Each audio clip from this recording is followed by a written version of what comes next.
Над землей летели лебеди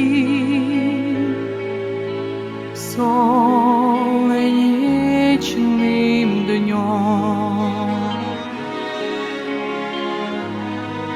Было им светло и радостно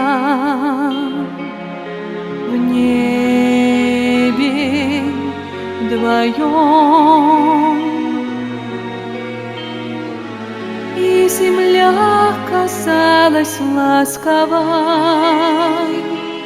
им в этот миг. Вдруг по птицам кто-то выстрелил, и вырвался крик: что с тобой, моя любимая?